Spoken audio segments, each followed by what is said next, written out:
नमस्कार,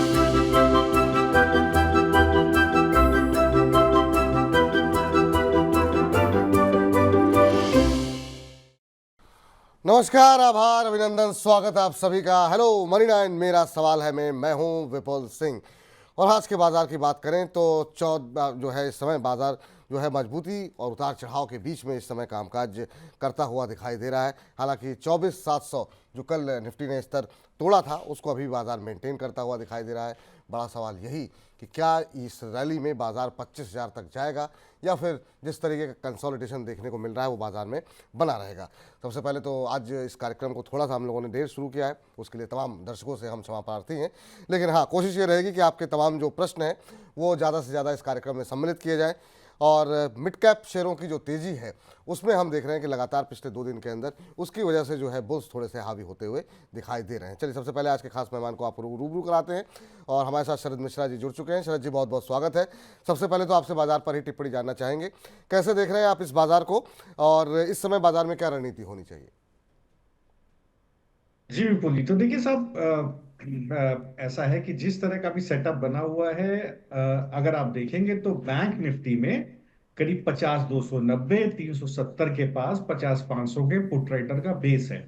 तो ये बेस नहीं टूटना चाहिए अगर बुलिशनेस बाय ऑन डिप्स का व्यू बना रहता है। आज का लो भी वही है, एग्जैक्टली उसी जोन में बनता हुआ दिखाई दिया है। सिमिलरली अगर आप निफ्टी में देखेंगे तो जो सपोर्ट का जोन जोन है वो 24,580 595 और ऊपर की तरफ 24,630, मतलब 24,700 का पुट राइटर बहुत कन्विंसिंग कन्विंसिंग वे में लॉन्ग्स को होल्ड करके चल रहा है। टारगेट था 24,735, वो आ गया। मुझे लगता है ऊपर की तरफ ये 24,855 और 24,885 यहां तक धीरे धीरे आपको जाता हुआ दिखाई देगा। Intermediate target 24,800। तो मुझे लगता है कि बिल्कुल सर, जो लोग लॉन्ग है इंडेक्स में उनको लॉन्ग रहना चाहिए। बेस है 24,638, जब तक वो नहीं टूटता है 24,700 को पुट राइटर पोजीशन नहीं काटेगा। सिमिलरली 24,292 370 नहीं टूटेगा तो 50,500 का पुट राइटर बैंक निफ्टी का ही पोजीशन नहीं काटेगा। डेटा बुलिश है, मुझे लगता है बाय ऑन डिप्स का व्यू बना के रखना चाहिए। चलिए, ये रहा यहाँ पर निकल करके आती हुई। इस बीच तमाम दर्शक की शिकायतें आ रही हैं। हनुमान चौहान जी कह रहे हैं कि आज आपने इतना कार्यक्रम लेट क्यों शुरू करते हैं। क्षमा चाहते हैं सर आपसे, कुछ कारण रहे जिसकी वजह से कार्यक्रम आज का हमको थोड़ा सा देर से आरंभ करना पड़ा। लेकिन चलिए सवाल जवाब का सिलसिला शुरू करते हैं और आप लोगों के प्रश्न ज़्यादा से ज़्यादा हम कार्यक्रम में शामिल करें, ये हमारी कोशिश रहेगी। इस बीच जो है पहला प्रश्न लेते हैं पंकज गांधी जी का। कह रहे हैं पंकज गांधी जी कि गुजरात से मैं हूं। हेलो विपुल सर, कई दिनों से मेरा सवाल भेज रहा हूं लेकिन आप लेते नहीं हैं, प्लीज़ आज ले लो। बिल्कुल आपका सवाल ले लिया जाता है sir. Shipping corporation of India के ऊपर इनका प्रश्न है और 100 शेयर इन्होंने लिए हुए हैं 305 रुपये के भाव पर। कह रहे हैं कि अभी होल्ड करूं या फिर मुझे नुकसान बुक करना चाहिए। तो अभी जो है अगर हम बात करें शिपिंग कॉरपोरेशन ऑफ इंडिया पे और पूरे स्पेस पर, चाहे वो मझगांव हो या फिर बाकी जो शेयर हैं जीआरएससी हो, काफ़ी सारे सवाल आ रहे हैं, बहुत लोग नुकसान में हैं। शिपिंग कॉरपोरेशन पर अभी आपकी राय क्या होगी सर? क्या रणनीति होनी चाहिए? अभी क्या बने रहें या फिर नुकसान बुक कर लें? क्या सलाह रहेगी आपकी? जी तो देखिए, ओवरऑल मार्केट को देखिए विपुल जी, जब मेरे ख्याल से आई के बाद से ही मैं इस चीज का पक्षधर हूँ। जबकि despite of all the criticism, कई बार एक दो बार आपके मैसेजेस भी ऐसे आए कि आप बेरिश हो रहे हैं सर। लेकिन देखिए, डिफेंस में और रेलवेज में और दूसरे पीएसयू से लिक्विडिटी एफएमसीजी और आईटी की तरफ गई जहां वैल्यूएशन कंफर्ट था। ये होगा और होता रहता है। तो शिपिंग कॉर्पोरेशन में देखिए, अगर आप बने हैं तो आपको 250 रुपए का स्टॉप लॉस रखना चाहिए, बने रहना चाहिए। बुलिशनेस जैसे ही 290 के ऊपर चलना शुरू करेगा तभी इसके अंदर बुलिशनेस आएगी। थोड़ा चॉपीनेस रह सकती है, थोड़ा वोलेटिलिटी रह सकती है, बर्दाश्त कीजिए सर। जी चलिए, इस बीच जो है शर्मी जोशी जी का प्रश्न आया है। कह रही हैं कि आवाज़ के बादशाह को नमस्कार। सर शर्मी जी, ऐसे विशेषण का इस्तेमाल मत कीजिए और आप लोग का प्यार है ये। इस बीच कह रहे हैं मार्केट एक्सपर्ट शरद सर को बहुत बहुत नमस्कार। और एनएमडीसी के 350 शेयर इन्होंने लिए हुए हैं और 253 की रेट पर इन्होंने ख़रीदा हुआ है और जानना चाह रही हैं शर्मी जी कि अभी इन रेट पे क्या करना चाहिए। एनएमडीसी, हालांकि इनका सवाल सेल पर भी है, चलिए ले लेते हैं फटाफट। और 148 रुपये पर सेल लिए हुए हैं। कह रहे हैं कि अभी क्या करना चाहिए। शर्मी जी के लिए क्या सलाह रहेगी सर? एनएमडीसी के अंदर हमने बीच में काफ़ी दबाव आता हुआ देखा था। अभी भी अगर हम देखें तो जो भाव यहाँ पर देखने को मिल रहा है वो 223 रुपये के आसपास है और वो इनकी खरीद का भाव है वो 253 रुपये के आसपास है। तो इनको नुकसान हो रहा है यहाँ पर। अगर सेल की बात करें तो सेल में भी यहाँ पर जो है ये फिलहाल नुकसान में है। नज़रिया इन्होंने हमें अपना बताया नहीं है कि कितने समय तक होल्ड कर सकती है। 134 के आसपास चल रहा है और इनकी खरीद 148 की है, तो हर शेयर में करीब 12-14 रुपए का नुकसान हो रहा है। जी, तो देखिए 50 वीक एक्सपोनेंशियल मूविंग एवरेज का सपोर्ट है एनएमडीसी को, जो जोन आता है करीब 211 रुपए के पास। तो देखिए मैम, बिल्कुल बनी रही है, आप 211 रुपए का स्टॉप लॉस रखिए। जब तक 211 वीकली बेसिस पर ना टूटते मत बेचिए। ट्रेंड थोड़ा सा कमजोर हुआ है 240 के पास। एक अच्छा डिस्ट्रीब्यूशन हुआ है स्टॉक में, तो वहीं पर रेजिस्टेंस बनता है। जब तक उसके ऊपर नहीं चलता है तब तक एक बार बड़ा मूव पर तरफ आपको नहीं देखने को मिलेगा। सिमिलरली सेल्स में देखें तो कमोबेश कुछ वैसा ही चार्ट देखने को मिलता है। आप देखिए तो जो 50 वीक एक्सपोनेंशियल मूविंग एवरेज का सपोर्ट है वो आता है 130 रुपए के आसपास। और बिल्कुल आप उसी के स्टॉप लॉस से बने रहिए। 134 रुपए का भाव है। मुझे नहीं लगता कि 130 के नीचे इसको खिसकना चाहिए। स्लोली एंड ग्रेजुअली आप देखिए तो 142 के पास इसका एक अच्छा सप्लाई जोन है। तो जैसे 142 के ऊपर चलना शुरू करेगा, दोबारा बुलिशनेस देगा, लेकिन दोनों स्टॉक में थोड़ा पेशेंस आपका टेस्ट होगा। अगर आप लंबी अवधि के निवेशक हैं तो प्लीज बने रहें। जी, चलिए इस बीच आशीष मौर्य जी कह रहे हैं, सर आप जब आप बोलते हैं कि तो यहाँ पर ये राय आती हुई कि टाइम इसकी जगह अगर आप ये बोलें कि इसकी जगह उस शेयर का नाम भी अगर ले लेंगे तो काफ़ी हेल्पफुल होगा। चलिए बड़ा अच्छा सुझाव है सर आशीष मौर्य जी, आपकी जो सलाह है वो सराखों पर, तो आगे से कोशिश रहेगी। असल में कई बार ऐसा होता है कि जब तक शरद जी राय दे रहे होते हैं उसके दौरान तमाम बहुत सारे प्रश्नों को भी हम पढ़ रहे होते हैं, तो उस वजह से जो है एक जो फ्लो बना होता है उसमें ये शब्द निकल जाता है। लेकिन आपने बात सही की कि उसकी जगह पर उस शेयर का नाम, क्योंकि बहुत सारे लोग नए जुड़ते रहते हैं। अच्छी बात, आपका अच्छा सुझाव है, कोशिश करेंगे आगे इसको इम्प्लीमेंट करने की। राहुल दास जी का सवाल ले लेते हैं और जेएसडब्ल्यू एनर्जी के ऊपर इनका प्रश्न है। कह रहे हैं कि अभी मुझे कितने समय तक होल्ड करना चाहिए। इन्होंने 725 रुपये पे खरीदा हुआ है। तो जेएसडब्ल्यू एनर्जी इन्होंने खरीदा हुआ है 725 रुपये के भाव पर और अभी 717 रुपये का भाव है। आज 1.25% के आसपास की मजबूती यहाँ पर देखने को मिल रही है। तो नुकसान अभी ज़्यादा नहीं है, नज़रिया भी हमें नहीं पता है। हालांकि इन्होंने कहा है कि जब तक आप कहेंगे हम होल्ड कर सकते हैं। 8% पिछले 5 दिनों में रैली यहाँ पर देखने को मिली है जेएसडब्ल्यू एनर्जी के अंदर। शेयर अच्छा चला है, ये भी एक साल में करीब डबल हुआ है। सर जेएसडब्ल्यू एनर्जी पे अभी क्या सलाह रहेगी आपकी? जी साहब, तो देखिए 670 रुपए के पास एक स्टॉप लॉस रखिए, वो एक अच्छा कंसोलिडेशन जोन है इसका। आपको कहां तक जाता हुआ दिखाई देगा, थोड़ा होल्ड करिएगा 3-4 महीने। आपको 790 रुपए के भाव इसके अंदर मिलेंगे तो मेरे ख्याल से आपका सारा लॉस प्रॉफिट में बदल जाएगा। जी तो 680 के स्टॉप लॉस से होल्ड कीजिए सर। ठीक। राजेश बंसवाल जी कह रहे हैं विपुल सर, कल मैंने एससीआई पर सवाल किया था पर मुझे कुछ समझ में नहीं आया। एससीआई के 100 शेयर मैंने जो है 316 के भाव पर लिए हुए हैं, ये एवरेज करूं या सेल करूं? सर अभी अभी एससीआई पे डिस्कशन हुआ है और अभी अगर आप एक बार सुन लीजिए, अगर फिर भी समझ में नहीं आता है तो आप सभी दर्शकों के लिए एक बार एक और टिप्पणी जो है शिपिंग कॉर्पोरेशन पे हम यहाँ पर लेकर के शरद जी से फिर से पूछ लेंगे, ताकि आप लोगों को समझ में आ जाए। क्योंकि शिपिंग कॉर्पोरेशन पे भी आज बहुत ज़्यादा सवाल यहाँ पर आते हुए दिखाई दे रहे हैं। तो आप लोगों का जब तक समझ में नहीं आएगा वो हम बिल्कुल स्पष्ट जो है व्यू देने की कोशिश करेंगे। निर्मल दास जी का सवाल ले लेते हैं। कह रहे हैं कि सर मेरा नाम निर्मल दास है और ये पश्चिम बंगाल से हैं। निर्मल दास जी के पास 100 शेयर हैं एनएचपीसी, आईआरएफसी के 100 शेयर हैं 200 रुपये के भाव पर, और एनएचपीसी इन्होंने 80 शेयर ले रखे हैं 104 रुपये के भाव पर। इनका भी सवाल एससीआई पर है। चलिए थोड़ी देर में हम कोशिश करेंगे कि एक बार शिपिंग कॉर्पोरेशन ऑफ इंडिया पे एक और व्यू दी दें।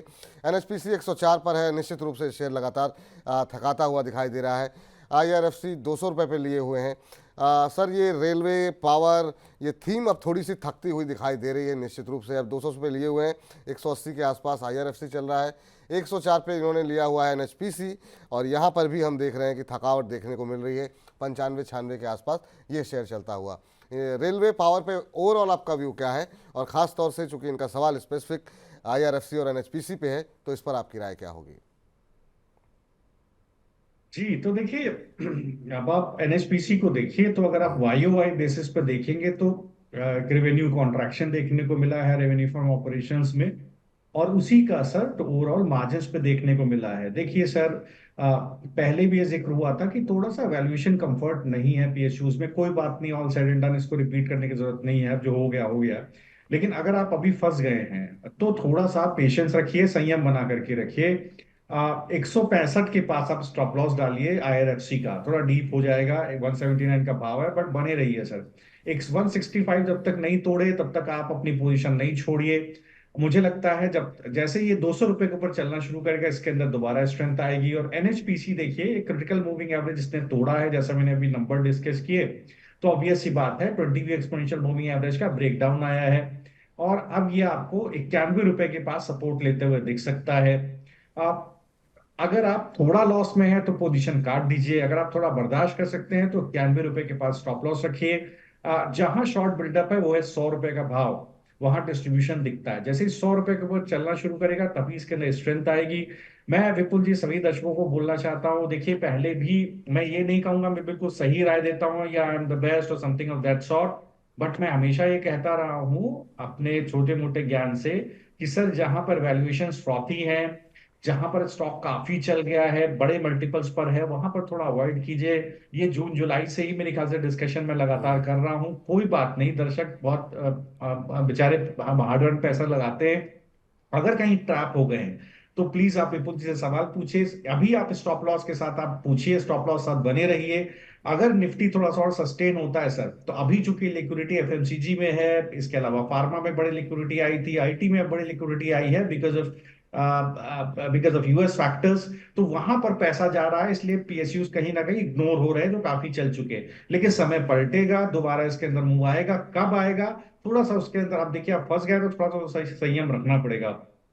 तो अभी सर जिनके पास जो लोग हाई लेवल में फंसे हुए हो क्या करें, संयम रखें या फिर एक बार के लिए लॉस बुक करें? जैसे अब मझगांव पे बहुत लोगों को बहुत बड़ा बड़ा लॉस हो रहा है, काफ़ी ऊपर के लेवल पे लोगों ने लिए हुए हैं, और जब से आईसीआईसीआई सिक्योरिटीज़ की रिपोर्ट आई है उसके बाद से यहाँ पर पिन बढ़ता हुआ दिखाई दे रहा है। आज जरूर थोड़ी बहुत रिकवरी है। उस तरह के शेयरों में क्या करें? लोगों को समझ में नहीं आ रहा है कि अब इतना लॉस कैसे बुक करें, होल्ड करें तो कब तक होल्ड करें? तो लोगों के अंदर अब थोड़ा सा तनाव बढ़ता हुआ दिखाई दे रहा है। जो हमारे पास टिप्पणियाँ आती हैं दर्शकों की, उसको देख के ऐसा लग रहा है। उनके लिए क्या सलाह रहेगी, क्या टिप्पणी रहेगी सर आपकी? जी तो देखिए, जिस तरह का ब्रेकडाउन पिछले वीक में मझगांव में आया है, आप ये समझिए कि इन कंपनियों में ऐसा नहीं है कि रिजल्ट्स अच्छे नहीं आ रहे हैं, या ऐसा भी नहीं है कि यहाँ पर आने वाले समय में एक ट्रैक्शन नहीं बनेगा। लेकिन अभी चूंकि काफी चल चुके थे स्टॉक, तो एक बार प्रॉफिट बुकिंग रहेगी, जैसा मैंने हमेशा बोला है, सेक्टोरल रोटेशन रहेगा। अगर आप पैसा बुक कर सकते हैं, अगर आप प्रॉफिट बुक कर सकते हैं, तो आपको बहुत सारे ऐसे स्टॉक मिलेंगे जहां पर रिजल्ट्स अच्छे आए हैं क्वार्टर एंड क्वार्टर। अगर आप देखें टेक्सटाइल के रिजल्ट्स बहुत अच्छे आए हैं, अगर आप एग्री सेक्टर के रिजल्ट्स देखें तो सीड सेगमेंट में बहुत अच्छे रिजल्ट्स कंपनीज के आए हैं। आईटी सेक्टर में एक अच्छा अच्छा हमें पुश देखने को मिल रहा है। रिन्यूएबल एनर्जी में देखिए लगातार मैंने स्टॉक्स आपको आप ही के चैनल पे सर शेयर किए हैं, हम्म। आइनॉक्स विंड वगैरह शेयर किया, सुजलॉन वगैरह शेयर किया, वहां देखिए अच्छा ट्रैक्शन में पावर सेक्टर में एचबीएल पावर, एचएफसीएल वगैरह शेयर किया आपसे। ऑटो में सर देखिए अच्छे ट्रैक्शन बन रहे हैं स्टॉक्स में। पिछले लास्ट टाइम भी मैंने आपसे डिलीवरी शेयर किया था, टीसीएस शेयर किया था, जुबलेंट बिल्कुल। फूडवर्क शेयर किया था, मुझे याद है लास्ट शो में सर सारे टारगेट आगे गए सर। तो देखिए स्टॉक स्पेसिफिक रहिए सर, किसी सेक्टर को पकड़ के मत चलिए, मैंने पहले भी बोला है। अब क्या है देखिए, अगर आपका लॉस है तो या तो एक बार जी कड़ा करके लॉस काट दीजिए, और अगर आपको उस पर्टिकुलर स्टॉक में आप कॉल ले रहे हैं, जैसे मझगांव है, तो मझगांव अभी और गिरने की तैयारी कर रहा है, थोड़ा रिकवर हुआ है 1141 रुपए के आसपास से, बट मोमेंटम इंडिकेटर्स का एक डाउन ट्रेंड शुरू हो गया है, ये धीरे धीरे नीचे खिसक जाएगा। या ऐसा ही कुछ हमने तीतागढ़ वैगन में देखा था विपुल जी, मुझे याद है जिस दिन रिजल्ट आया था उससे पहले ही मैंने बोला था, जिस दिन रिजल्ट आया उस दिन भी बोला था कि सर देखिए प्रॉफिट बुकिंग इसके अंदर बिल्कुल आ रही है और आएगी। लेकिन कोई बात नहीं, अगर ट्रैप हो गए, एक बार जी कड़ा करके पोजीशन काटिए सर। देखिए ट्रेडिंग, या तो आप इन्वेस्टर हैं तो लंबे समय बने रहिए, अगर आप ट्रेडर हैं तो एक बार जी कड़ा करके पोजीशन काटिए, अच्छे स्टॉक्स में ट्रेडिंग पोजीशन से। ये देखिए कैस्ट्रॉल में कितना बेहतरीन मूव बना हुआ है सर, ठीक है। इसके अलावा आप देखिए प्राज इंडस्ट्री में कितना अच्छा मूव बना हुआ है, बहुत सारे स्टॉक्स हैं जहां पर कि आने वाले समय में अच्छे मूव ऊपर की तरह बने हुए हैं, वहां आप पकड़ के चलिए सर, वहां आपको लगातार देखिए आपको प्रॉफिट देखने को मिलता रहेगा। जी, तो ये राय आप लोगों के लिए निकल करके आ रही है, और ये राय का मतलब ये बात निकल करके आ रही है कि या तो अपना कलेजा मजबूत करके बने रहिए। अगर आप लंबी अवधि के निवेशक हैं, ट्रेडर हैं, तो हमेशा या तो स्टॉप लॉस के साथ कामकाज कीजिए, या फिर अभी अपना लॉस बुक कर लीजिए। फिर अपॉर्चुनिटीज़ मिलेगी, बहुत सारी अपॉर्चुनिटीज़ अभी भी हैं, उन पे आप जो है फोकस कीजिए। तो ये बहुत स्पष्ट रूप से आप लोगों को रणनीति अपनानी होगी, क्योंकि हो ये रहा है कि तमाम दर्शक हमसे जब जो लोग बेचने की सलाह दे रहे हैं, आप लोग उन पर भी निगेटिव टिप्पणियां कर रहे हैं कि अरे क्या कंपनी बंद हो जाएगी या सेक्टर बंद हो जाएगा। ऐसा नहीं है। अगर आपका बहुत लंबी नज़रिए का अवधि का नज़रिया है तो फिर आप पूछिए मत सवाल। फिर तो आप निश्चिंत रहिए कि ठीक है, आने वाले दिनों में फिर से नतीजे जब आएंगे तो हो सकता है कुछ वहाँ पे अगर अच्छे नतीजे रहेंगे तो शेयर चलते हुए दिखाई देंगे। लेकिन अगर आप सवाल पूछ रहे हैं और 1-2 महीने का नज़रिया पूछ रहे हैं तो, और अगर एक्सपर्ट आपको ये बोल रहे हैं कि नहीं यहाँ पर अभी पेन रह सकता है, तो फिर आपको उस सलाह को जो है मान लेना चाहिए। तो इस अवधि, इस नज़रिए के साथ अगर आप लोग आगे बढ़ेंगे तो आपके लिए बेहतर रहेगा। खास तौर से पीएसयू शेयरों के बारे में हम बात कर रहे हैं, उसमें हमने बात अभी की मझगांव डॉक के बारे में, एनएचपीसी के बारे में। तो ये जो है नज़रिया आप लोग अगर अपना के चलेंगे तो आप लोग का निवेश जो है वो सुरक्षित रहेगा। बाकी स्टॉक स्पेसिफिक रहिए, बहुत सारे शेयर ऐसे होंगे जहाँ पे खरीदारी के मौके बन रहे हैं, वो अभी शरद जी बताएंगे आपको। और इस बीच हमारे साथ एक दर्शक प्रेम कुमार जी जुड़ चुके हैं। प्रेम जी नमस्कार। नमस्कार सर। कैसे हैं प्रेम जी आप? सर बढ़िया, बहुत बढ़िया सर। मनी लाइन बहुत बढ़िया लगता है प्रोग्राम सर। आप धन्यवाद प्रेम जी, आपके जीवन में प्रेम और पैसा दोनों बना रहे, यही हमारी कामना है सर। आपके जीवन में भी है सर। धन्यवाद धन्यवाद सर। बताइए सर, आज क्या प्रश्न पूछ करके लेकर के आए हैं आप प्रयागराज से? हिंडाल्को का शेयर है सर, 66 शेयर है 682 के भाव पे, 682 रुपया 48 पैसे। 682 रुपये पे आपने लिए हुए हैं हिंडाल्को के शेयर। और नज़रिया क्या है सर आपका? 1 महीने का है सर। 1 महीने का, चलिए ये अच्छा रहता है। अब जहाँ पे नज़रिया क्लियर हो कि 15 दिन 1 महीने का नज़रिया है, ठीक है, अच्छी बात है। एक स्टॉप लॉस लेकर के आप अपना ट्रेड इनिशिएट कीजिए। लेकिन आप लंबी अवधि के निवेशक हैं और हर 10 दिन पर सवाल को लेकर के सवाल पूछेंगे कल क्या होगा, परसों क्या होगा, तो वो रणनीति ठीक नहीं है। चलिए, अभी आपको 5 रुपये यहाँ पर बनते हुए दिखाई दे रहे हैं। अब यहाँ पर आपको एक क्या स्टॉप लॉस लगाना चाहिए, ये हम पूछ लेते हैं। मेटल शेयरों में रिकवरी आती हुई थोड़ी दिखाई दे रही है। सर क्या सलाह रहेगी इनकी? 682 पे लिए हैं, 688 का भाव अब आ गया है। पिछले अगर हम 1 महीने में देखें 2-3% का रिटर्न, पिछले 6 महीने में 34% का रिटर्न, और पिछले 1 साल में करीब 50% के आसपास का रिटर्न यहाँ पर आते हुए दिखाई दिया है। 1 महीने का नज़रिया है, स्टॉप लॉस और टारगेट क्या हो सकते हैं सर? जी साहब, देखिए बेहतरीन सवाल। मैं पूछने वाले सर को बहुत थैंक यू बोलूंगा। बिल्कुल स्पेसिफिक सवाल, क्या पीरियड है, कितना साल हो, क्या होल्डिंग है। देखिए सर, 688 का भाव है, 730 रुपए का टारगेट आपको अभी मिल जाएगा महीने भर के अंदर। तो अब आप अपना प्रॉफिट लॉस उसमें लगा लीजिए। बाय ऑन डिप्स का व्यू रखिए, अगर है तो थोड़ा ऐड कीजिएगा।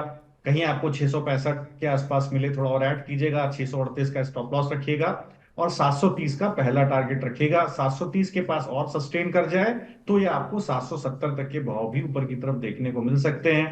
तो इसलिए एटलीस्ट 730 के टारगेट के लिए 1 महीने के लिए बने रहिए। चलिए, तो 1 महीने के लिए 720 का टारगेट के लिए आप बने रहिए। स्टॉप लॉस बताया क्या है सर आपने? जी, मैंने बोला है 640 का स्टॉप लॉस है सर। बाय ऑन डिप्स का व्यू रखिए, 665 तक खरीदिए। चलिए, 665 तक आता है तो खरीदिए, 640 का स्टॉप लॉस रखिए और ऊपर 700 के ऊपर के जो टारगेट बताए गए हैं उसका आप ध्यान रखिए। और बात हम कर रहे हैं हिंडाल्को की, तो ये बात जो हमारे दर्शक ने सुझाव दिया, हम कोशिश कर रहे हैं उसको फॉलो करने की। प्रतिमा चक्रवर्ती जी का सवाल आया है, कह रहे हैं कि सर माफ़ कीजिएगा, JWL के शेयर इन्होंने 30 शेयर लिए हुए हैं 600 रुपये के भाव पर, करीब 1000 रुपये तक के टारगेट के लिए होल्ड कर रही हूँ, लॉन्ग टर्म रख सकती हूँ। चलिए, अच्छी बात है। अभी इसमें क्या व्यू है, एवरेज करें या वेट करें? साथ ही साथ करें कोचिंग के एक्युमुलेशन लेवल भी बता दीजिए प्लीज़। चलिए ठीक है, पहले तो जरा JWL पे बात कर लें। JWL एक तरफा रैली देखने को मिली और अब पूरी तरीके से शेयर ठंडा पड़ता हुआ 544 का लेवल यहाँ पर देखने को मिल रहा है और ये शेयर 750 का लेवल टेस्ट करके आया और अब वहाँ से करीब करीब 200 रुपये नीचे, और यहाँ से ये चाह रही हैं कि ये शेयर डबल हो जाए 1000 के लक्ष्य के लिए। लॉन्ग टर्म होल्ड कर सकती हैं और ज़्यादा खरीदना चाह रही हैं और लंबी अवधि का इनका नज़रिया है। दूसरा, कोचिन शिपयार्ड भी ये और ऐड करना चाह रही हैं। क्या ये सही समय है कोचिन शिपयार्ड ऐड करने का या थोड़ा अभी वेट करना चाहिए? क्योंकि अब ये सारे शेयर थोड़े से जो ट्रेंड था उससे थोड़े से बाहर होते हुए दिखाई दे रहे हैं। आज जरूर चल रहे हैं, आज भी 3.5% ऊपर है कोचिन शिपयार्ड।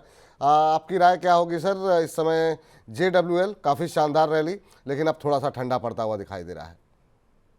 जी, तो देखिए साहब, ऐसा है कि पहले तो आप ये समझिए, अब ये क्लासिकल एग्जांपल है। देखिए JWL, मैं दर्शकों को विपुल जी बता रहा हूं, आपके दर्शक बड़े इमोशनल है, मैं बताना चाह रहा हूँ। कई जी बार जी। क्या होता है, प्री रिजल्ट रैली आती है, रिजल्ट आया नहीं सर, लेकिन स्टॉक में बेहतरीन रैली, क्योंकि बाजार ने, मार्केट पार्टिसिपेंट्स ने ये डिस्काउंट कर लिया कि रिजल्ट अच्छा आने वाला है। बिल्कुल। स्टॉक चल गया। अब देखिए कंपनी के क्वार्टर वन के रिजल्ट्स देखिए, इनकम 19% वाई बढ़ती हुई दिखाई दिया है, इबिटा मार्जिन 14.5% बढ़ता हुआ दिखाई दिया है। अगर आप कंसोलिडेटेड इबिटा देखें तो बेहतरीन 15.5% की ग्रोथ है sir. Order book 7 lakh crore के आसपास की ऑर्डर बुक है 30 जून को। अब देखिए रिजल्ट बहुत अच्छा है, लेकिन जब तक रिजल्ट आया स्टॉक पिट गया। स्टॉक आप देखिए अपना हाई बना करके 730 का हाई बना के 544 पे आ गया।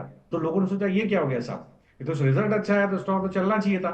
लेकिन प्री बजट रैली सर आ चुकी थी। आप देखें 13 मई को 13 मई के आसपास, मई में 400 रुपए का शेयर था, और जुलाई जून आते आते 730 रुपए का शेयर हो गया बिल्कुल जी।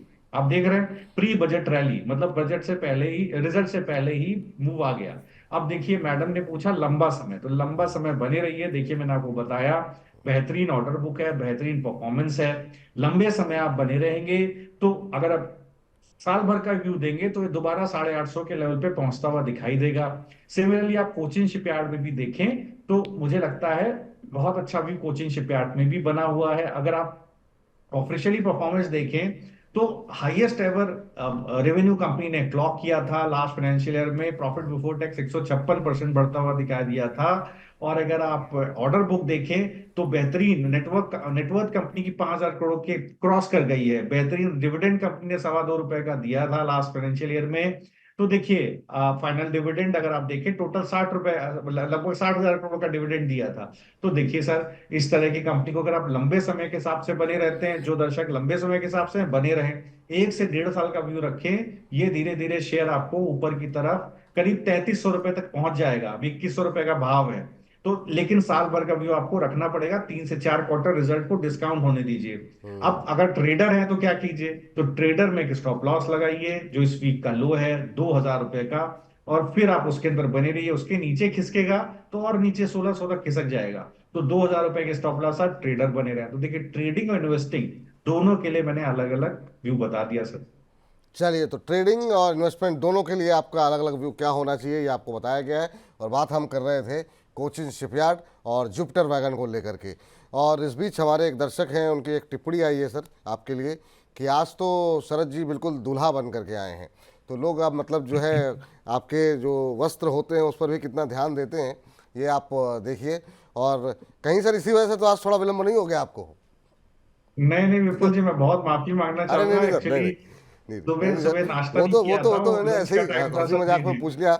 और दर्शकों की जी जी टिप्पणी जी आई दो है मिनट कि मतलब लोग कह रहे जी। हैं कि मतलब बिल्कुल आप दूल्हा बन करके आए हैं। तो कोई खास वजह रही सर आज, मतलब 2700 24 700 के पार हुआ निफ्टी इस वजह से? नहीं नहीं नहीं सर, एक्चुअली बॉम्बे में गर्मी बहुत रहती है सर, वो जी, फुल ब्लेजर पहनना थोड़ा नहीं नहीं, फुल मुश्किल हो ब्लेजर के लिए जाता जो है। जो कलर कॉम्बिनेशन है वो जी काफ़ी अच्छा लगा। लेकिन वाकई में जिस दर्शक ने हमारी जी जी टिप्पणी की है वो मतलब जो है जी काफ़ी मुस्कुराते हुए उन्होंने लिखा। तो निश्चित रूप से काफ़ी स्मार्ट लग रहे हैं सर आप। तो बहुत अच्छी जी बात जी है सर। Thank you. जी, हमारे साथ एसके सिंह जी सर जुड़ ये चुके। जी जी जी जी सर। जी ये actually thank you sir, thank you, thanks for your comment for that matter. तो लेकिन ये है कि बेसिकली ये मैं जहां से ये बनवाता हूँ वो ये सब नेहरू जैकेट वगैरह, उन्होंने कुछ कलर कॉम्बिनेशन ऐसा दिया होगा शायद मुझे, और मुझे पसंद आया तो शायद मैंने उसको सिलेक्ट कर लिया। नहीं नहीं, बहुत अच्छा लग रहा है सर, तो बहुत अच्छा है। मतलब ये जी एक वाकई में कॉम्प्लीमेंट है। मतलब कि जी जो हमारे दर्शकों ने टिप्पणी की है वो वाकई में बहुत अच्छी लगी है। और मैं भी पहले ही करने वाला था, लेकिन कार्यक्रम चूंकि देर से शुरू हुआ तो मैंने सोचा पहले फटाफट जो है कार्यक्रम को इंट्रोड्यूस किया जाए। तो वाकई में मतलब बहुत अच्छे लग रहे हैं सर आप। चलिए इस थैंक बीच यू जरा सर। जी, चलिए अगले एसके सिंह जी हमारे साथ जुड़ चुके हैं फोन लाइन पर। सिंह साहब नमस्कार। नमस्कार सर, नमस्कार। कैसे हैं सिंह साहब, आप कहाँ देखो, से बोल रहे हैं? मैं सर पटना से बोल रहा हूँ। मैं काफी दिन से आपके प्रोग्राम को फॉलो कर रहा हूँ, करीब 6 महीने से। अच्छा अच्छा, कैसे लग रहे हैं सर, कोई पहली शिकायत तो बार नहीं है मैं आपको? नहीं नहीं, बहुत अच्छा लगता है। मैं डेली दिन में तो कम टाइम में, लेकिन रात में एक बार हम आपके प्रोग्राम को जरूर पूरा ही देखते हैं। 45 मिनट का हो या 55 मिनट का हो, अच्छा पूरा अच्छा, प्रोग्राम थैंक यू देखते सर। और हैं। बहुत एक लोग बार सुनते हैं, जी, दिन में तो काम में अपने रहते हैं, लेकिन शाम को फुर्सत मिलती है तो सोते समय बिल्कुल सुनकर ही सोते हैं। Thank you sir. लेकिन हमारे बहुत सारे दर्शक जो है मतलब बीच बीच में शिकायत करते रहते हैं। और उनका कहना ये है कि नहीं, आप हाँ, उनका कहना ये रहता है, कुछ लोगों की टिप्पणियां मैं पढ़ता रहता हूँ क्योंकि सारे कमेंट्स हम पढ़ते हैं। तो एक दर्शक ने लिखा था कि आप लोगों को धोखा दे रहे हैं कि दोपहर का कार्यक्रम को आप रात में रिपीट कर रहे हैं। तो वो कारण सिर्फ इसलिए नहीं, रहता है कि नहीं। बहुत लोग दिन में व्यस्त रहते हैं और 1.5 घंटे का हमारा प्रोग्राम होता है, तो हम चाहते हैं कि जो बातचीत का सिलसिला रहता है जिसमें हम बातचीत करते हैं वो आधा घंटा हो या 40 मिनट, वो मनी मास्टर के सर, रूप में हम रात को 8 बजे अपलोड कर दें। बहुत सारे ऐसे लोग हैं कि जो कि सुनते डेली है, लेकिन वो क्या है, वो अपने कमेंट्स भी नहीं डालते, ऐसे ही, मतलब क्या है, वो ऐसा नहीं कि सोचकर वो नहीं डालना चाहते, नहीं नहीं ठीक है। बट वो सुनते हैं, डेली सुनते हैं। अब Thank you, sir. मैं आपके प्रोग्राम को 8-10 महीने से सर फॉलो कर रहा हूँ और मुझे बहुत अच्छा लगता है। मैंने रवि जी का एक प्रोग्राम उनका बहुत फॉलो जी। किया है और एक दो सर हैं, सभी लोग का नाम मैं अभी नहीं बोल पा रहे हैं, बट कोई बात नहीं, कोई बहुत बात अच्छा नहीं। लगता है। अरे आपने इतनी भावनाएं, आपकी भावनाएं हम समझ गए सर, बहुत बहुत शुक्रिया, बहुत बहुत धन्यवाद इस समर्थन के लिए। और बताइए जी सर, और, बताइए क्या प्रश्न है मैं आपका? सेना, मैं पहले सेना में था और रिटायर अच्छा। हो गया अभी मैं भी। ओहो। हाँ। नहीं सर, बहुत बहुत अभी शुक्रिया, मैं- आप जैसे लोगों पर बहुत गर्व है हमें। और आप लोगों ने जो संघर्ष किया और अब आप रिटायर हो गए हैं और देश की सेवा की, हम लोग इतने निश्चिंतापूर्वक कार्यक्रम यहाँ पर कर रहे हैं, वो आपके और आप जैसे जो लोग बॉर्डर पे बने हुए हैं उनकी वजह से कर रहे हैं, तो सल्यूट है आप लोगों को और बहुत बहुत शुक्रिया। बताइए सर, क्या सवाल है आपका?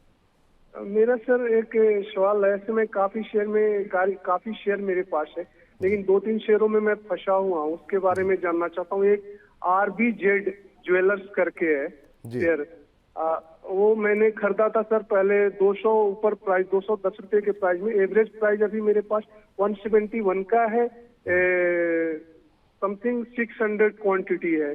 ठीक है। और दूसरा है ट्राइडेंट है सर, वो भी हमारे पास 46 की बाइंग है और 1000 प्लस की क्वांटिटी है सर। तो 46 इन पे शेयरों लिया में हुआ मुझे है। क्या कर। हाँ सर। चलिए सर, ये ट्राइडेंट की बात तो हम कर लेते हैं क्योंकि ये ऐसा शेयर है कि जो शायद आपको रिकवरी दिखा दे, लेकिन जो RBZ ज्वेलर्स वाला शेयर है वो थोड़ी सी मतलब जो है आपके लिए प्रॉब्लम कर सकता है, क्योंकि ये सेक्टर ही थोड़ा सा, बीच में खबर आई थी बजट में लेकर के, उसके बाद एक थोड़ा सा मोमेंटम बना था। इस सेक्टर में ज़्यादा कुछ हो नहीं रहा है। दूसरा, थोड़ा सा लोग दूर भी अब रहना चाह रहे हैं क्योंकि कुछ देर मुझे घटना- सर ये सजेशन चाहिए कि मुझे क्या करना चाहिए, क्योंकि मैं लॉस में हूँ। हाँ, मैं हाँ, लॉस बुक करके लॉस निकलने के लिए भी नहीं मिल रहा है। वो ऊपर सर्किट या ऐसे नीचे सर्किट लगा हुआ है, वो करते हैं वो बिल्कुल होता सर। भी नहीं है। ठीक ठीक ठीक, मैं आपकी चिंताएं समझ गया सर। पूछते हैं शरद जी से। शरद जी, अब ऐसे दर्शकों के लिए लेकिन ये थोड़ी सी आपकी भी चूक है, एक बार अगर आपको जानकारी नहीं तो एक बार कोशिश कर लेनी चाहिए थी, पूछ करके अगर आप निवेश करें तो ज़्यादा बेहतर होगा। अब RBZ ज्वेलर्स के शेयर इन्होंने ले रखे हैं सर, ऊपर अब फंसे हुए हैं, अब इन्हें क्या करना चाहिए, आपकी सलाह क्या रहेगी? और इनके जैसे और भी जो दर्शक हैं हमारे, उनको भी आप क्या सजेस्ट करेंगे इन लेवल्स के ऊपर, RBZ ज्वेलर्स पे? और ट्राइडेंट पे आपकी राय जानना चाहिए। ट्राइडेंट तो तब भी अब थोड़ा सा रिकवरी मोड में आता हुआ 46 पे लिए हुए हैं इन्होंने, आपकी राय क्या होगी सर? जी, तो जीती रवि, देखिए RBZ ज्वेलर पूछा, चूंकि इनका हार्ड एंड पैसा इसके अंदर लगा है तो मैंने इसके फाइनेंशियल्स देखने की कोशिश की। देखिए sir, operational revenue quarter and quarter देखे तो कम होता हुआ दिखाई दिया है, क्योंकि कॉस्ट ऑफ गुड सोल्ड थोड़ा इनके लिए डबल हो गया है लास्ट क्वार्टर से, मतलब मार्च क्वार्टर से जून क्वार्टर में, जिसकी वजह से मार्जिन्स पे दबाव देखने को मिला है। जब अगर आप ज्वेलरी सेगमेंट में देखें तो बहुत अच्छा ट्रैक्शन, अगर आप किसी भी स्टॉक को उठा करके देखें, भले PC ज्वेलर्स को देखें, आप सैनको को देखें, तो वहां पर एक अच्छा ट्रैक्शन देखने को मिला है। बट इस पर्टिकुलर स्टॉक में आपको उस तरह का मूव नहीं देखने को मिला है जैसा होना चाहिए था, बिकॉज ऑफ ऑपरेशनल इश्यूज। तो मुझे लगता है कि सर, अगर अच्छा परफॉर्मेंस नहीं है तो आपको इससे एग्जिट कर जाना चाहिए। इसमें बड़ा मूव अगर आप अभी बने हुए हैं तो एक स्टॉप लॉस जरूर आप 142 रुपए के आसपास डालिए। मुझे लगता है कि 142 रुपए के बाद स्टॉप लॉस आप डालेंगे, अगर इसको चलना होगा तो ये आपको 170 रुपए के लेवल अभी आपको दिखाएगा, और 170 के ऊपर इसके अंदर स्ट्रेंथ आएगी तब आप बने रह सकते हैं, तब वो बड़े टारगेट्स हैं। लेकिन मुझे लगता है थोड़ा सा यहाँ पर आपको कॉशियस रहना चाहिए। 100, जहां मैंने आपको बताया, करीब 100 उस जोन में आपको करीब करीब 145 रुपए के आसपास के स्टॉप लॉस डालिए। सिमिलरली आप ट्राइडेंट से तो सर निकल जाइए। देखिए, ये शेयर बहुत रिकमेंडेड नहीं है, ठीक है, और आप जरूर एक बार आपको आवश्यकता है, विपुल जी के शो जरूर देखिए सर। इस पर्टिकुलर कंपनी में आपको बहुत ज्यादा फायदा नहीं होगा, तो इस पर्टिकुलर स्टॉक से तो आप तुरंत ही एग्जिट ले लीजिए। देखिए, अगर आपको स्टॉक ही लेना है, अभी थोड़ी देर पहले ही हम लोग देखिए JSW एनर्जी का जिक्र कर रहे थे, वहां पर एक अच्छा ट्रैक्शन बना हुआ है, रिजल्ट्स बहुत अच्छे आए थे कंपनी के। वहां पर भी आप, अगर आपने शो देखा है, आप प्लीज रिवाइंड करके देख लीजिएगा, वहां पर भी आप एक ट्रेड ले सकते हैं। ड्यूरिंग द शो भी और स्टॉक्स डिस्कस होंगे, वहां पर आप पोजीशन ले सकते हैं। चलिए, तो ये रहा है ट्राइडेंट और आरबीजेड ज्वेलर्स को निकल करके आती हुई। इस बीच हमारे साथ 1000 से ज़्यादा दर्शक हमारे सिर्फ यूट्यूब के माध्यम से हमारे साथ जुड़े हुए हैं। इसके अलावा हमारे फेसबुक और हमारे मनी 9 के ऐप पर भी बड़ी संख्या में दर्शक जुड़ रहे हैं। तो आप लोग सभी दर्शकों का तहे दिल से शुक्रिया, और जितना हो सके मनी 9 के परिवार को विस्तार देने में हमारी मदद कीजिए। अपने कलीग्स, अपने परिवारजनों के साथ, अपने फ्रेंड्स के साथ जो हमारा लिंक है उसको शेयर करें, ताकि ज़्यादा से ज़्यादा लोगों तक ये इन्फॉर्मेशन पहुंच सके, और जो मिस इन्फॉर्मेशन पहुंच रही है तमाम इंस्टाग्राम के ज़रिए या फिर बाकी सोशल मीडिया के माध्यम से, उस पर रोक लग सके, ताकि आप लोगों का जो निवेश है खासतौर से इस वोलेटिलिटी में वो सुरक्षित रहे।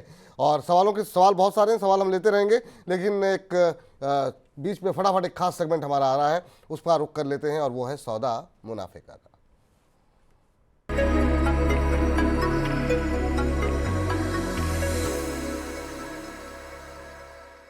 मनी 9 की खास पेशकश सौदा मुनाफे का में आप सभी का एक बार फिर से स्वागत है।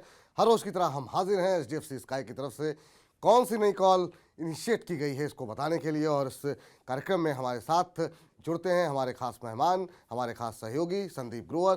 संदीप, बताइए कि एचडीएफसी एमसी की तरफ से इस समय नई कॉल कौन सी इनिशिएट की गई है? शुक्रिया विपुल जी। आज के लिए एचडीएफसी स्काई ऐप की ओर से आपके लिए सीएट का शेयर है जो कि चुना गया है। एक ऑटो एंसिलरी कंपनी है, टायर बनाने वाली कंपनी है। एक टेक्निकल कॉल है, इसमें आपको जो खरीदारी करने की राय दी गई, जो रिकमेंडेड प्राइस है वो है 2625 से लेकर 2774 रुपये 75 पैसे। इस रेंज में आपको खरीदारी करके चलना है।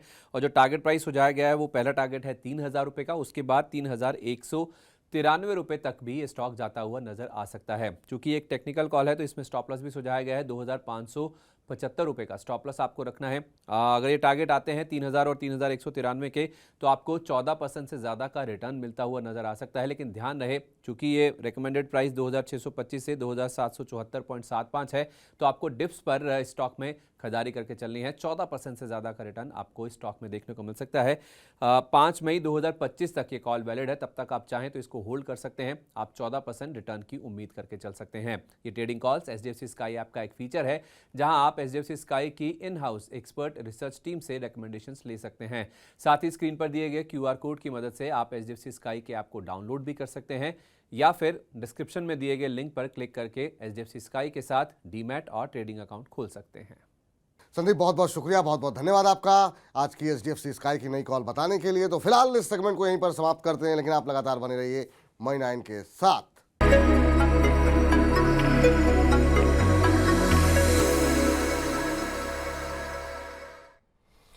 तो ये थी हमारी खास पेशकश सौदा मुनाफे का में, और सीएट पे बातचीत हो रही थी यहाँ पर। और अब जरा बातचीत कर लेते हैं प्रकाश कुमार चौधरी जी के प्रश्न की। कह रहे हैं, सर मैं मनी 9 का नियमित दर्शक हूँ, मेरे पास साउथ इंडियन बैंक के 5000 शेयर हैं और इन्होंने 28 रुपये के रेट पर लिए हुए हैं। लॉन्ग टर्म का नज़रिया है, 2 महीने से सेम या कम चल रहा है। अच्छा, मुझे क्या करना चाहिए? ये बात तो सही कह रहे हैं सर आप। ये जब राइट इशू आया ना इसका 33 रुपये के आसपास जब ये शेयर गया था, और राइट इशू के बाद से ये शेयर बिल्कुल एक सीमित दायरे में है, इन्हीं लेवल्स के आसपास 27, 28, 30 का दायरा नहीं पार कर पाया, और 25, 26, मतलब ये 25 के नीचे नहीं जा रहा, 25 के आसपास नीचे नहीं जा रहा है, और उसके ऊपर जो है नीचे भी, ऊपर की तरफ भी 30 का लेवल नहीं तोड़ रहा है। सर साउथ इंडियन बैंक, आपकी क्या राय रहेगी, क्या करना चाहिए? फंसे हुए हैं, लंबी अवधि का नज़रिया है, बहुत लोगों ने राइट इशू में अप्लाई नहीं किया, और 30 के ऊपर की इनकी खरीद हो, उनको क्या करना चाहिए? आपकी सलाह अभी क्या रहेगी? देखिए, अगर आप कंपनी के रिजल्ट्स को देखेंगे तो एक डिसेंट हमें नेट प्रॉफिट में 45% की ग्रोथ देखने को मिली। टोटल डिपॉजिट 8% की रेट से ग्रो किया। हाउएवर ये सेटिस्फैक्टरी नहीं है। ग्रॉस एडवांसेस करीब 11% के रेट से ग्रो किया, और नेट इंटरेस्ट मार्जिन भी 3.26% के आसपास से ग्रो किया है। लेकिन अगर आप देखें, कॉस्ट टू इनकम रेशियो में कहीं ना कहीं चैलेंज देखने को मिला है। कंपनी को स्ट्रैटेजी लाने की जरूरत है, पोर्टफोलियो रिबैलेंसिंग करने की जरूरत है। जो हाई यील्डिंग एसेट्स हैं, housing loan, auto loan, mortgages में, वहां पर ज्यादा एफर्ट डालने की जरूरत है। जिसका असर, ये सब चीजों का असर देखिए बैंक के स्टॉक्स पर भी देखने को मिल रहा है। और जैसा आपने जिक्र किया कि राइट्स इशू आने के बाद से देखिए एक बार स्टॉक के अंदर कहीं ना कहीं प्रॉब्लम देखने को मिली। और अगर आप देखें तो जो सप्लाई जोन बना हुआ है वो करीब 26 रुपए के आसपास का सप्लाई जोन है। जब तक उसके ऊपर नहीं चलता है तब तक एक बार इसके अंदर प्रेशर देखने को मिलेगा। लेकिन मुझे लगता है बॉटमिंग आउट हो चुका है स्टॉक का। अगर आप हैं तो इसी वीक का जो स्टॉप लॉस है 25 रुपए का, उसको स्टॉप लॉस बनाए। मुझे लगता है धीरे धीरे ऊपर की तरफ चलना शुरू करेगा और स्लोली ग्रेजुअली हो सकता है 27 से 28 रुपए के जोन में भी आकर के ट्रेड करे। जी, चलिए, तो ये फिलहाल साउथ इंडियन बैंक पर राय निकल करके आती हुई जिन दर्शकों का भी यहाँ पर निवेश है उनको ये इस सलाह को फॉलो कर सकते हैं। इस बीच अगले जो हमारे दर्शक हैं वो उन्होंने सवाल भेजा है, वितु राय जी ने, कह रहे हैं विपुल सर और सरज सर को नमस्कार। सर, एंजल वन में 1 लाख रुपए लगाने हैं, क्या अभी लगाया जा सकता है या वेट करें? रणनीति क्या होनी चाहिए, प्लीज़ गाइड। अब ये तो सही बात है कि अब शरद जी से हम पूछेंगे, लेकिन इस शेयर के अंदर क्या मतलब रफ्तार इस शेयर ने पकड़ी है सर, और क्या इतनी रैली के बाद क्या यहाँ पर गुंजाइश बनती हुई दिखाई दे रही है? और पिछले कुछ दिनों के अंदर काफ़ी ज़्यादा सवाल हमारे पास एंजल वन के आए हैं, हालांकि हम डिस्कस अवश्य नहीं कर पाए हैं। पिछले 4 कारोबारी सत्र में ये करीब 30% के आसपास का रिटर्न यहाँ पर ऑलरेडी आ चुका है। क्या अभी भी यहाँ पर और अपसाइड की संभावना है, या फिर आपको लगता है थोड़ा वेट करना चाहिए, खासतौर से इस तरह की वोलेटिलिटी के माहौल में जब इतनी रैली आ चुकी है? और जिन लोगों ने लिया हुआ है उनको प्रॉफिट कहाँ पर बुक करना चाहिए सर? जी, तो देखिए, अगर आप क्वार्टरली बेसिस पर देखें तो लास्ट क्वार्टर में highest ever quarterly gross revenue company ने बुक किया है। क्लाइंट फंडिंग बुक एक बेहतरीन ढंग से ग्रो की है सिक्वेंशियली अगर आप देखेंगे। मुझे लगता है कि इस तरह का परफॉर्मेंस कंपनी स्पेसिफिक परफॉर्मेंस है, काफी अच्छा परफॉर्मेंस है। देखिए, ये अगर आप मूविंग एवरेजेस के ऊपर देखिए तो यहाँ पर क्या हुआ है, एक गोल्डन क्रॉसओवर जैसी कंडीशन बनती हुई दिख रही है। 2450 वो जोन है सर जहां इसको पकड़ने की आप कोशिश करिएगा। और अब देखिए, इस तरह के भागते हुए स्टॉक में आप कर क्या सकते हैं। कभी मैं सभी दर्शकों को कहना चाहता हूँ विपुल जी आपके माध्यम से कि स्टॉक भाग रहा हो और आपको लगे कि फंडामेंटली अच्छा है, टेक्निकली नहीं सर, फंडामेंटली अच्छा है, स्टॉक में कुछ रिजल्ट्स अच्छे आए हैं, कुछ टर्न अराउंड स्टोरी है, तब आप उसको प्ले करें। बाय ऑन डिप्स की स्ट्रेटजी रखें, 10 रुपए को 2-2 रुपए करके इन्वेस्ट करें। 2 रुपए अभी डाल दें, 2 रुपए थोड़ा गिरे और डाल दे, और एक स्टॉप लॉस बना ले अपने लिए दिमाग में। जैसे इसका स्टॉप लॉस 2200 रुपए पर है जहां से चलना शुरू हुआ है, तो वहीं पर लेते हुए आप 2-2 रुपए करके डालिए। अगर आपका पूरा पैसा नहीं भी गया अंदर, तो जितना पैसा गया वो भी आपको एक ठीक ठाक मूव दे देगा, तो आपका पोर्टफोलियो में एक अच्छा रिटर्न बनता हुआ दिखाई देगा। तो देखिए कहां तक जा सकता है, ये धीरे धीरे 3100 रुपए के लेवल तक आपको जाता हुआ दिखाई दे सकता है। तो सर बिल्कुल 10 रुपए को धीरे धीरे करके डालिए 2200 रुपए के स्टॉप लॉस से 3100 रुपए के टारगेट के लिए। चलिए, थोड़ा थोड़ा करके निवेश करना है। 3100 रुपये तक के लक्ष्य जो है वो एंजल वन में देखने को मिल सकते हैं। और इस बीच मनी भाटिया जी हमारे साथ जुड़ चुके हैं सवाल पूछने के लिए। भाटिया साहब नमस्कार। नमस्कार सर। कैसे हैं भाटिया साहब? बस सर बढ़िया, आपका चैनल टीवी देख रहे हैं, फॉलो कर रहे हैं sir. Thank you sir. Stock market बढ़ता है। कहाँ से बोल रहे हैं सर आप? सर मैं इंदौर से बोल रहा हूँ सर, स्वच्छता शहर इंदौर। ओहो, बहुत बढ़िया सर। इंदौर बड़ी खूबसूरत जगह है और आप वहाँ से बोल रहे हैं, बहुत अच्छी बात है। और आपको प्रश्न पूछने की आवश्यकता क्या हुई जब आपके नाम में ही मनी है? तो मनी से जुड़े सवाल आपको क्या पूछने की आवश्यकता है? आपका नाम मनी और मेरा नाम मनी, तो मैच करते हुए बहुत समय हो गया, आज जाके मैच हुआ है सर। ओहो, बहुत शानदार सर। तो मनी 9 पे मनी भाटिया जी पूछ रहे हैं सवाल। बताइए सर, क्या है आपका सवाल? सर मेरे स्टॉक तो बहुत सारे, पर अभी जो 2 स्टॉक में सर थोड़ा फंसा हूँ, कोचिन शिपयार्ड और ये गार्डन रिच में सर 51 शेयर दोनों में लिए हैं। 2600 के भाव लिया हुआ है सर कोचिन शिपयार्ड, और गार्डन रिच सर लिया हुआ है अपना 2340। अब सर इसमें क्या करना है आगे? 5 साल का समय है मेरे पास। 5 साल का नजरिया है आपका? जी सर, मतलब इसमें आगे एवरेज करे, रुके, बाहर कैसे क्या करें? ठीक, अच्छा, ये अच्छी बात है कि आपने अपना नज़रिया बता दिया कि कोचिन शिपयार्ड आपने 2600 पे लिए हुए हैं और इसका भाव चल रहा है 2147। और दूसरा आपने लिया हुआ है GRSC आपने लिया हुआ है किस भाव पर सर? सर GRSC 2340 के आसपास है। ठीक है, यहाँ पर भी 600 रुपये के आसपास का आपको पर शेयर नुकसान हो रहा है। 5 साल का नज़रिया आपका। और आपके प्रश्न के साथ एक और प्रश्न ले लेते हैं अनवर शेख साहब का। इनका सवाल भी कह रहे हैं कि मेरे पास HL के 4816 के भाव पर है, मजगांव डॉक इन्होंने लिया हुआ है 5070 पे, और इनका भी नज़रिया 5 साल का है और ये कह रहे हैं दोनों में लॉस हो रहा है। तो ये हमारे बहुत सारे दर्शकों की ऐसी संख्या है। मैं चाहूँगा कि अपनी टिप्पणी एक बार आप फिर से रिपीट करें, खासतौर से ये डिफेंसिव शेयर हैं। तो चार शेयर हैं सर, मझगांव डॉक, HAL, और 2 सवाल इनके जो कि कोचिन शिपयार्ड को लेकर के और GRSC को लेकर के। नज़रिया इन दोनों हमारे दर्शकों का 5-5 साल का है और नुकसान भी हो रहा है काफ़ी ज़्यादा। तो क्या यहाँ पर इनको किस स्तर पर आकर के एवरेज करना चाहिए और क्या इनकी रणनीति इस समय होनी चाहिए जब खासतौर से 4-5 साल का नज़रिया हो? तो आपकी टिप्पणी क्या होगी सर?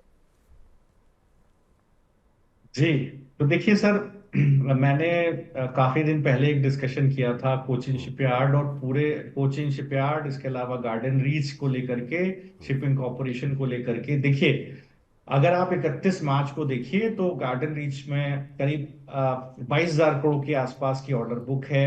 शिप बिल्डिंग सेक्टर से बेहतरीन इनकी ऑर्डर बुक है, 90% रेवेन्यू वहीं से आता है।